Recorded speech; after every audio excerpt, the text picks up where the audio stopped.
तो जैसे कि आप लोगों को भी पता ही होगा कि एसएससी सीजीएल 2025 का मेंस का एग्ज़ाम हो चुका है। और आप लोगों में से भी जिसने भी एग्ज़ाम दिया है वो लोग कमेंट करके ज़रूर बताइए कि आप लोगों का एग्ज़ाम कैसा गया है। तो देखिए, ये वाला जो वीडियो है ये मैं स्टूडेंट का रिव्यू, यानी कि जो लोग एग्ज़ाम दे करके आया है वो लोग जो मुझे बताया है स्टूडेंट लोग, उसके बिहाफ पे मैं ये वीडियो बना रहा हूँ। और इस वीडियो में आप लोगों को बताऊँगा कि किस टाइप का क्वेश्चन आया था डिफरेंट सब्जेक्ट में। तो इस वीडियो को आप लोग पूरा देखिए, आप लोगों को पता चल जाएगा कि इस बार का क्वेश्चन जो है किस टाइप का आया है। तो देखिए, सबसे पहला जो क्वेश्चन है जो स्टूडेंट लोग बार बार पूछ रहे हैं कि इस बार का एग्ज़ाम कौन लिया है, एडुकेटी लिया है या टीसीएस लिया है। तो देखिए, ये बात जो है पूरा का पूरा कंफर्म हो चुका है कि इस बार जो एग्ज़ाम है कौन लिया है, टीसीएस लिया है। क्योंकि वहाँ पे जो सॉफ्टवेयर था इस बार, जिस पे क्या करते हैं स्टूडेंट लोग एग्ज़ाम देते हैं, वो क्या था, पूरा का पूरा टीसीएस पैटर्न का था। तो पूरा का पूरा कंफर्म है इस बात का कि टीसीएस ही एग्ज़ाम लिया है। तो ये अच्छी बात है, क्योंकि देखिए एडुकेटी क्या क्या था, इसका प्रीलिम्स यानी कि टियर 1 लिया था तो उसमें बहुत सारा प्रॉब्लम हुआ था। जैसे कि मैनेजमेंट का प्रॉब्लम था, सॉफ्टवेयर का प्रॉब्लम था, बहुत सारा मैक्सिमम स्टूडेंट का तो माउस ही नहीं काम कर रहा था। तो बहुत बवाल हुआ था। इसलिए हो सकता है कि बोर्ड ने क्या किया होगा कि एडुकेटी को हटा करके टीसीएस को इन कर लिया होगा।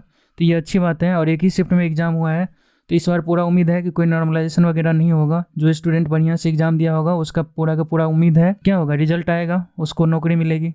ये 2026 वाले स्टूडेंट के लिए भी क्या है, गुड न्यूज़ है। क्योंकि अगर टीसीएस एग्ज़ाम लेगा तो उम्मीद है कि इसमें क्या होगा, मिसमैनेजमेंट बहुत कम होगा। तो आप लोग अभी से जम करके पढ़ाई कीजिए। जो लोग 2026 में एग्ज़ाम देना चाहते हैं, ये मत सोचिए कि एडुकेटी लेगा या टीसीएस लेगा। 99% चांस है कि क्या होगा, टीसीएस ही एग्ज़ाम लेगा 2026 का, भी प्रीलिम्स हो चाहे मेंस हो। तो अब चलिए हम लोग बात कर लेते हैं कि किस सब्जेक्ट में किस टाइप का क्वेश्चन आया है, डिफ़िकल्टी लेवल क्या था। तो देखिए, मैथ में जितना भी स्टूडेंट से मैं पूछा हूँ सब यही बोल रहा था कि क्वेश्चन कैलकुलेटिव था और क्वेश्चन जो था वो क्या था, मॉडरेट ही था। यानी कि बढ़ने वाला तो था लेकिन बहुत क्या था, टाइम कंज्यूमिंग क्वेश्चन था। तो आप लोग अगर 2026 का प्रिपरेशन कर रहे हैं तो आप लोग अभी से कैलकुलेशन पर ज़्यादा से ज़्यादा ध्यान दीजिए। क्योंकि हो सकता है कि 2026 में भी ऐसा ही क्वेश्चन आए, बहुत कैलकुलेटिव क्वेश्चन कर दे मैथ का।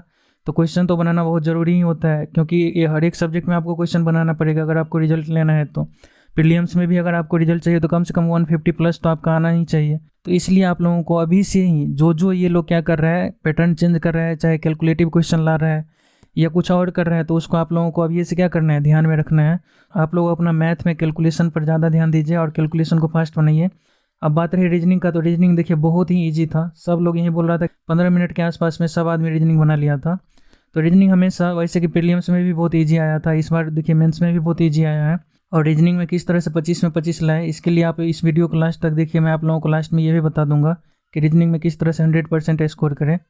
अब बात रहे इंग्लिश का, तो देखिए इंग्लिश का भी क्वेश्चन क्या था, मॉडरेट ही था। इसमें बस एक ही कंप्लेन कर रहा था सारा स्टूडेंट कि इसमें 2-3 पैसेज पूछ दिया था जो क्या था, बहुत लंबा लंबा था। इसके अलावा वहीं टीसीएस का पैटर्न जो सिनोनिम एंटोनिम, तो इंग्लिश का क्वेश्चन भी बोल सकते हैं मॉडरेट ही था। तो आप लोग अब पैसेज पर ध्यान दीजिए। तो आप लोग अगर 2026 का प्रिपरेशन करना चाह रहे हैं तो आप लोग अभी ये सब बड़ा पैसेज सबको भी सोल्व करने की कोशिश कीजिए। नहीं तो ऐसा होता है ना एग्जाम में कि बहुत सारा स्टूडेंट बड़ा पैसेज को देख करके ही छोड़ देता है। तो आप लोग अभी से हैबिट बनाइए, ताकि एग्जाम में अगर मान लिया जाए कि 2026 में भी बड़ा पैसेज आ जाए तो आप लोगों को कोई फ़र्क नहीं पड़ना चाहिए। आप लोग आराम से क्या करें, उसको बना सकें। अब बात रही जीके जीएस का, तो देखिए जीके जीएस सब बार की तरह ही एक तरह से बोल सकते हैं हार्ड ही था, सब यही बोल रहा था। तो आप लोग अगर इसमें कितना 10 से 15 क्वेश्चन भी बना लिए हैं तो आप लोग ये सम्मान करके चलिए कि आपका क्या है, बहुत अच्छा एग्जाम गया है जीके जीएस का। अगर इधर वाला आप लोग अच्छा से किए हैं ये 3 शॉर्ट सब्जेक्ट और इसमें 10-15 भी क्वेश्चन बना लिए हैं तो आपका रिजल्ट होने का चांस मैक्सिमम टू मैक्सिमम है। तो देखिए, ये तो 4 मेन सब्जेक्ट हो गया जिस पे क्या होगा, आपका मेरिट बनेगा। तो ये चारों का लेवल इस तरह से था, मैथ का मॉडरेट, कैलकुलेटिव, रीजनिंग बहुत आसान था, इंग्लिश भी क्या था, मॉडरेट ही था। खाली इसमें क्या था, पैसेज पूछ दिया था, तो इसमें पैराग्राफ पूछ दिया था थोड़ा बड़ा बड़ा। प्रीलिम्स का एग्जाम में भी इस बार जो पैराग्राफ पूछा है, 4-5 तो पैराग्राफ पूछा था हर शिफ्ट में। मैं 1-2 स्टूडेंट का देखा भी था, उसमें बहुत बड़ा बड़ा पैराग्राफ था। तो उसमें भी प्रीलिम्स में भी बड़ा पूछा था। अब देखिए मेंस टियर 2 में भी क्या किया है, बड़ा पैराग्राफ घुसा दिया है। तो आप लोग अभी से प्रैक्टिस कीजिए, बड़ा वाला भी पैराग्राफ को सोल्व करने की कोशिश कीजिए, ताकि आप लोग जब एग्जाम में बैठे तो आप लोगों को कोई क्या हो, इश्यू ना हो। अब बात रही कंप्यूटर का, तो देखिए ये तो एकदम कांड कर दिया है इस बार।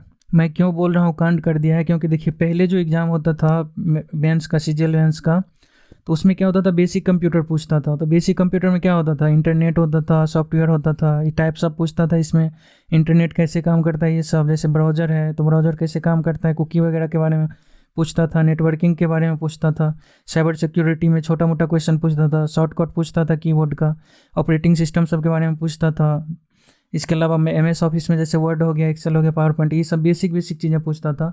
लेकिन इस बार क्या किया है, बहुत सारा स्टूडेंट मुझे बता रहा था कि जैसे जावा प्रोग्रामिंग लैंग्वेज है, तो जैसे जावा प्रोग्रामिंग है तो इसका क्या किया था, कोड वाला चीज़ सब पूछ दिया था। तो इसलिए बहुत सारा स्टूडेंट का इस बार क्या हुआ है, रिजल्ट भी हो जाएगा उसका, वो क्या होगा, कंप्यूटर में इस बार छट जाएगा। क्योंकि मैं 4-5 ऐसा स्टूडेंट से मिला हूँ जो लोग बोल रहा था कि मुझे 350 नंबर तक आ जाएगा, लेकिन कंप्यूटर में क्या होगा पता नहीं। तो इस बार देखिए क्या किया है, पूरा का पूरा कंप्यूटर का पैटर्न ही चेंज कर दिया है। लेकिन जबकि क्या है, कंप्यूटर तो सिर्फ पास मार्किंग है, लेकिन फिर भी देखिए इस टाइप का क्वेश्चन इस बार डाल दिया। तो आप लोग अभी से लग जाइए पूरा। आप लोगों को बस ये नोटिस करके रखना है ना कि अभी जो एग्ज़ाम हुआ है इसमें क्या क्या चेंज किया है। अगर आप लोगों को 2026 में एक सीट लेना है यानी कि रिजल्ट चाहिए, तो आप लोगों को पूरे के पूरे पैटर्न को ऑब्जर्व करना है, यानी कि क्या क्या चेंज कर रहे हैं और क्या नया ला रहे हैं, और उस अनुसार आप लोगों को साम दाम दंड वंड हर एक तरीका को पहले से क्या करना है, अपना करके रखना है, ताकि एग्ज़ाम में कुछ भी चेंज करे तो आप लोगों को कुछ ज़्यादा फर्क नहीं पड़ना चाहिए, तभी आपका रिजल्ट होगा। नहीं तो का तो सिलेक्शन होना भी बहुत मुश्किल है। तो इसलिए पूरा अपने आप को तैयार करके रखिए। अब बात रही रीजनिंग का, मैं बताया था आपको रीजनिंग में 25 में 25 कैसे आएगा। तो देखिए इसी चैनल पर मैं आप लोगों को ना रीजनिंग पूरा का पूरा 100 डे का चैलेंज लिया हूँ। तो 100 डे का चैलेंज में मैं आप लोगों को क्या करूँगा, पूरे के पूरे रीजनिंग का प्रीवियस ईयर, इसके बाद कंसेप्ट के साथ पूरे मैं ख़त्म कर दूँगा। कल से मैं एक वीडियो रोज़ डालूंगा इसी चैनल पर। तो आप लोग अगर नए हैं इस चैनल पर तो चैनल को सब्सक्राइब कर लीजिए। अगर 2026 का प्रिपरेशन भी करना चाह रहे हैं तो आप लोगों को मैं पूरा बेसिक से इस चैनल पर रीजनिंग सिखाऊंगा। तो रीजनिंग का कोई आप लोगों को कोर्स लेने की ज़रूरत नहीं है, बस इसी चैनल से जुड़ जाइए और आप लोगों को पूरे 25 में 25 आ जाएगा। क्योंकि रीजनिंग कोई बड़ी चीज़ है भी नहीं, और रीजनिंग में आप लोग आराम से 100% नंबर ला सकते हैं। क्योंकि यही क्या करता है, आपका स्कोरिंग होता है, स्कोर बढ़ाता है आपका। अगर रीजनिंग में भी नंबर नहीं आएगा तो फिर मैथ समेत लाना तो बहुत मुश्किल। तो ओवरऑल अगर हम बात करें तो एग्ज़ाम मैं बोलूँगा कि ठीक ठाक था, क्योंकि ये ग्रेजुएट लेवल का एग्ज़ाम है तो ये थोड़ा डिफ़िकल्टी लेवल तो होना भी चाहिए। तो जो स्टूडेंट बढ़िया से क्या किया होगा, पढ़ाई किया होगा, उन लोगों का इस बार रिजल्ट पक्का हो जाएगा। क्योंकि इस बार देखिए नॉर्मलाइजेशन भी नहीं हो रहा है, तो नॉर्मलाइजेशन का भी कोई फंडा नहीं है कि 320 वाला को बढ़ा के 350 प्लस कर देगा, उसका सिलेक्शन हो जाएगा, 350 वाला का नहीं होगा। तो इसीलिए आप लोग अगर 2026 का प्रिपरेशन कर रहे हैं तो पूरा मेहनत से अभी से कीजिए। क्योंकि देखिए ये 4-5 मंथ जो आपको दिखाई दे रहा है, क्योंकि मई जून में बोल दिया है कि क्या होगा, एग्ज़ाम हो जाएगा, तो ये 4-5 मंथ कोई बहुत बड़ी चीज़ नहीं है, तुरंत खत्म हो जाएगा, आपको पता भी नहीं चलेगा। अगर ये बात पूछना है तो जो सेकेंड बार तैयारी कर रहा है, थर्ड बार कर रहा है, उन लोगों से जा करके पूछिए, उसका साल कैसे निकल रहा है ये भी नहीं पता चल रहा है। तो आप लोगों को अभी अगर 2026 में एक सीट लेना है तो अभी से पूरा लग जाइए जी जान दो करके। और 5-6 महीना आप लोगों के 5 महीना 5 मंथ तो आराम से बचा हुआ है, तो आराम से इतना में आप लोग प्रिपरेशन कीजिए और रीजनिंग के लिए इस चैनल से जुड़ जाइए, मैं आप लोगों को रीजनिंग पढ़ा दूँगा। Thank you.